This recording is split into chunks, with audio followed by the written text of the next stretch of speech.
25, and 30, 35, 40, 45, 55, 65, and 75 and sold.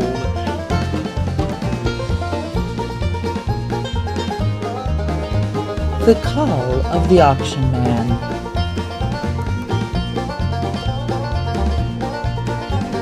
Starring Rich Ramp.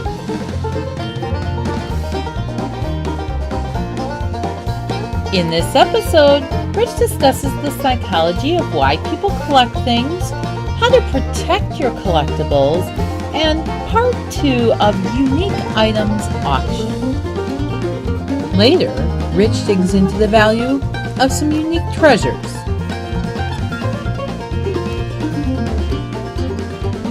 And I'm Laura Baker, and we're here with the Auction Man. People have been collecting for centuries, with collections ranging from rare baseball cards worth thousands of dollars to the exotic gems that glisten in display cases, showing people's wealth. In fact, some collectors will even collect collecting guides. So I wanted to know if our auction man could shed a little light on why people collect things. I think a lot of it is based on childhood memories or past memories. I think people collect things that they grew up with. I think that people that grew up, that are 75 years old, grew up with different things than people that are 40 years old. So, and the people that are 20 years old are growing up with things that are different than the people that are 40 years old. So your kids won't collect the same thing you collect. And as much as you won't like that idea, because you will like to pass on your collection to your children. Now, that may happen in some cases, but I would say in most cases, your children won't want the same things you collect. So the psychology of collecting is just that. We collect things to make us feel good about our past, I think. And it's a lot about history, and it's a lot about things like that. And that's why I'm a big fan of historical societies, because you have to have history. And if you don't have history in your life, you don't have a lot, I don't think. And guys, I think, are a little different than girls are, or gals are on this deal. Guys like to collect cars because they grew up with a 57 Chevy or a 68 Mustang or whatever they grew up with, okay? A Camaro or a Firebird or whatever it happened to be. It might be a Toyota. That's the thing about it. Now it might just be a Toyota. And it's hard for everybody else to just imagine that a 78 Toyota might be collectible. But it is. I don't see that in women as much as I do as in men. I mean, women do collect. There's some women that are fierce collectors. When they do collect, they're much more competitive than men.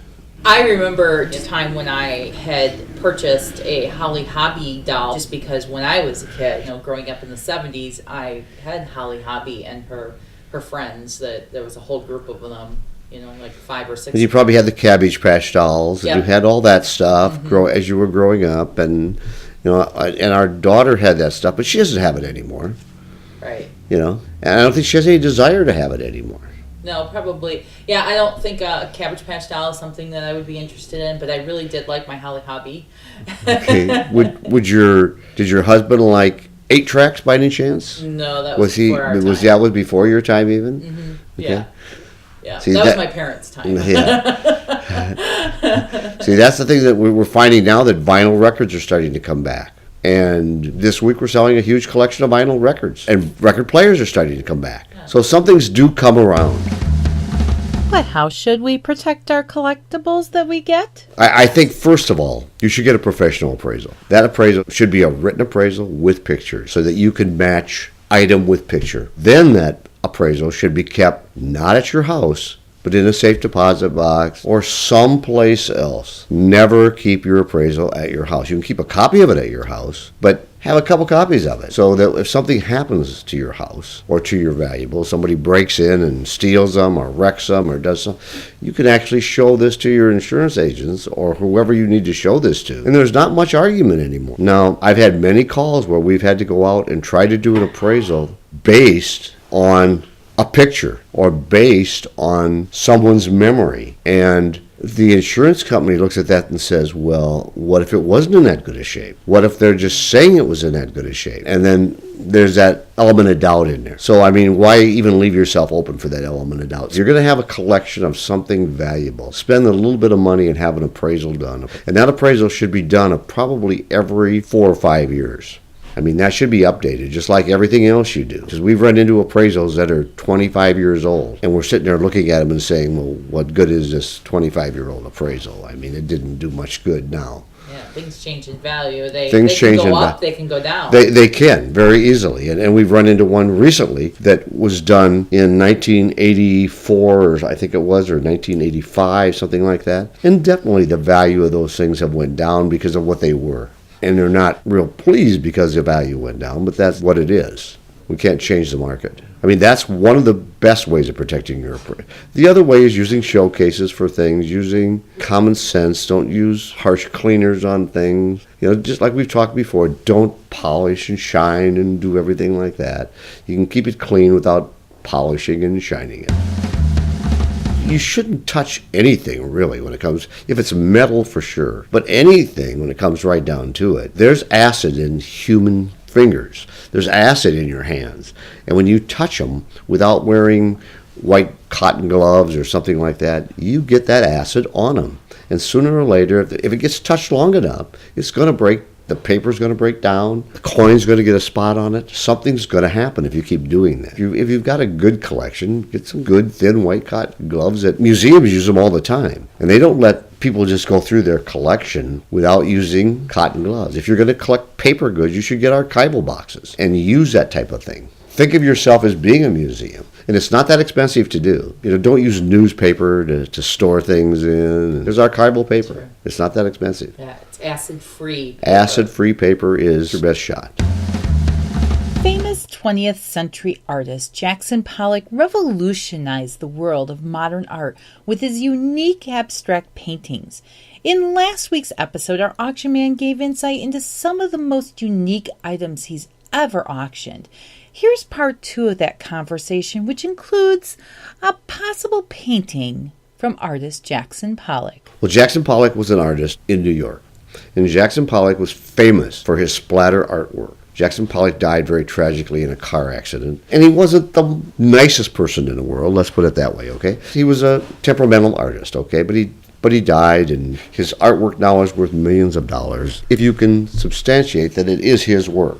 We were at an estate out of Milwaukee that we were picking up, and our guys found a painting lying on the floor of that estate. And it was an unframed piece of paper about, maybe it was 15 inches by 24 inches at the most. I don't even remember if it was that long. I don't think it was quite that long. And it was a splatter painting, but on the back of it, it said Jackson Pollock, New York, 1959, 1960, I think is what it said. And then it's had the initials of the person we were picking up the estate from. It had L.A. on it, which was her initials. And she had written this on the back of there. So it wasn't signed by Jackson Pollock. And so we kept it and we tried to get it authenticated, and we did that for over a year. Finally, the estates just said, sell it. We needed to get this estate cleaned up. And we could not get it authenticated. We had a couple of people that said that they would tell us that it might be a Jackson Pollock for $10,000. Okay, we already knew it might be a Jackson Pollock, okay, and we didn't have to spend $10,000. So we put it out there to the world and we said, come bid on this. We think we have a Jackson Pollock, but we don't know for sure.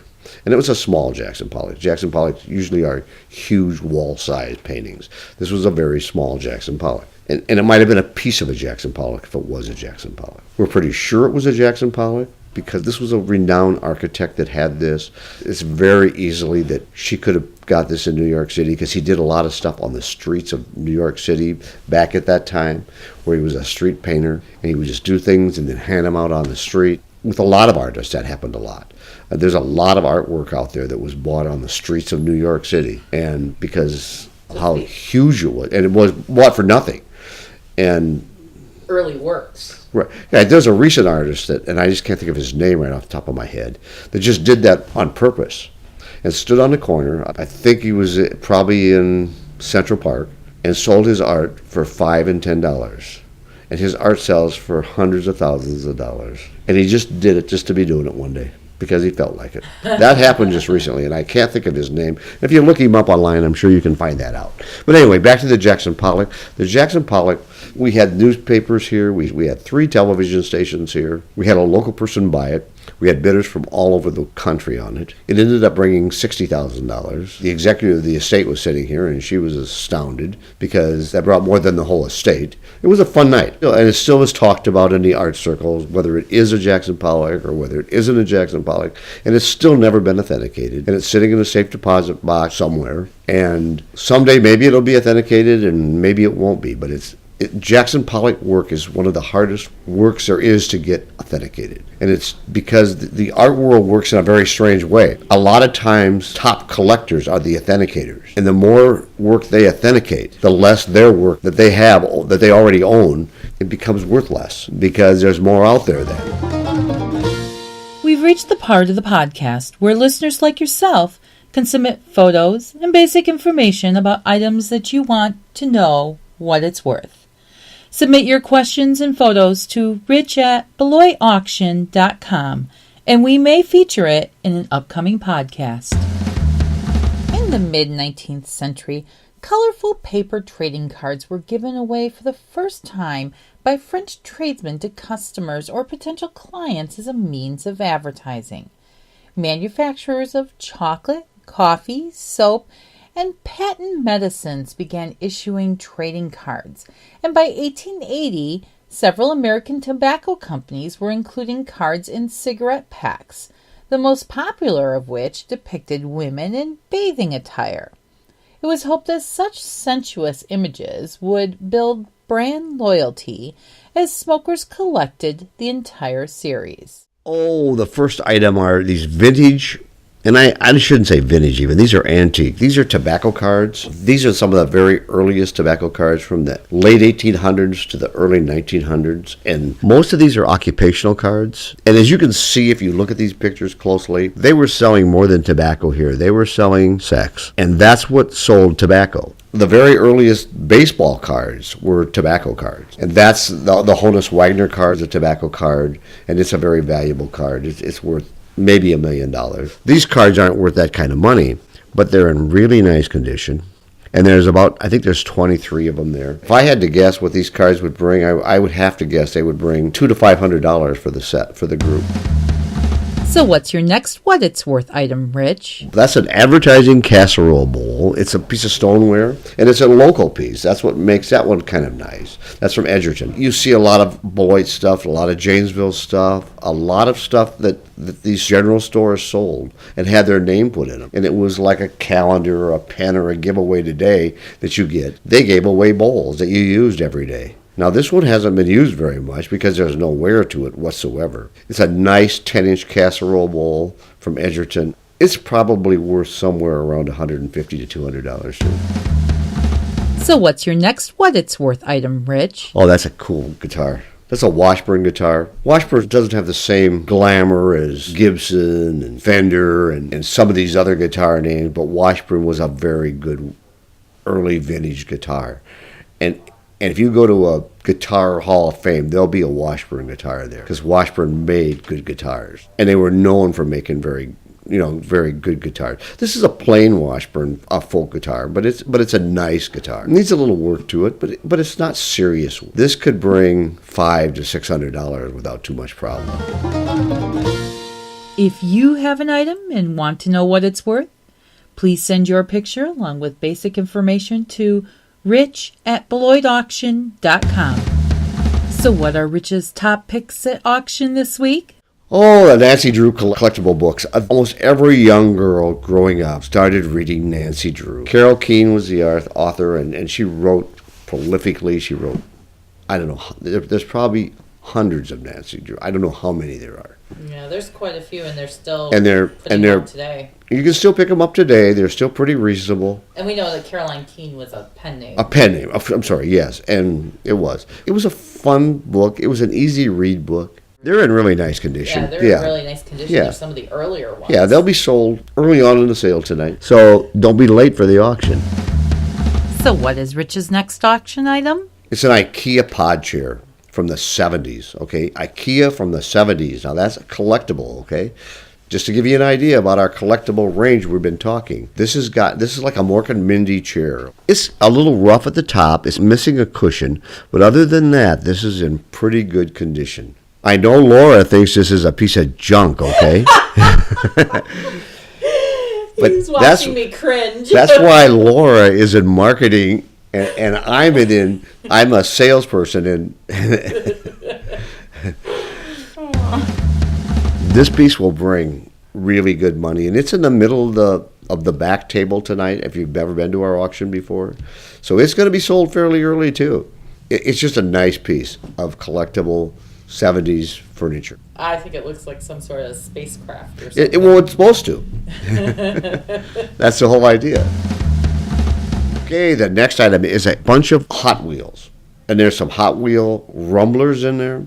There's some Hot Wheel, which are motorcycles, by the way, okay? And there's some Hot Wheel Sizzlers, which are battery-powered Hot Wheels. And there's some Hot Wheels promotionals in there. And there's some Hot Wheel buttons in there. And a Hot Wheel package in there. So it's one big lot of Hot Wheels. And this is one of those deals where we were talking about earlier that guys are going to like. Because they grew up with these Hot Wheels, and they can just see, this would look cool in my man cave.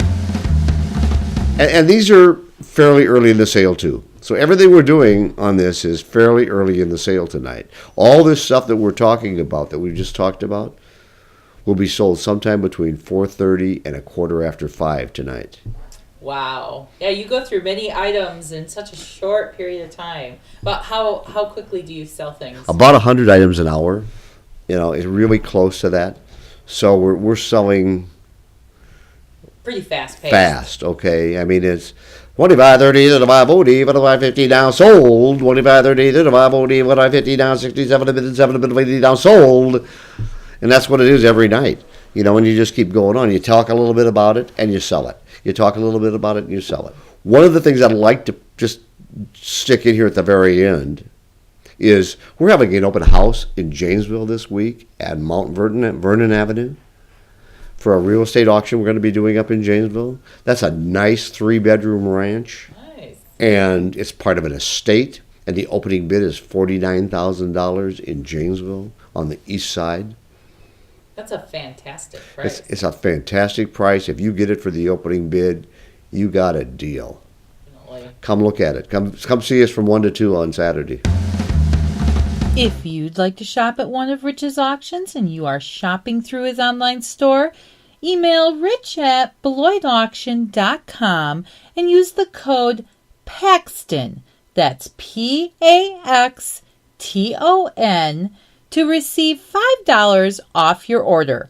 If you're shopping on site, you can use the word Paxton at the counter to get $5 off your purchase. Stay up to date with all of Rich's auctions. Email rich at beloitauction.com to get added to his e-postcard list.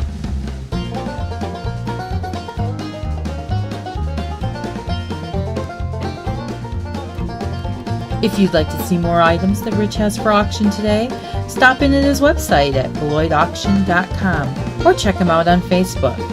Or, if you'd like the auction man to shed light on a question you have about auctions or something you have in your collection, drop him a line at rich@beloitauction.com.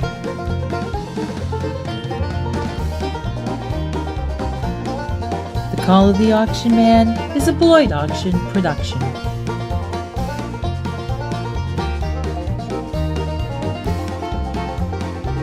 Beloit Auction is the proud winner of the 2014 WAA Best of Show Marketing Award.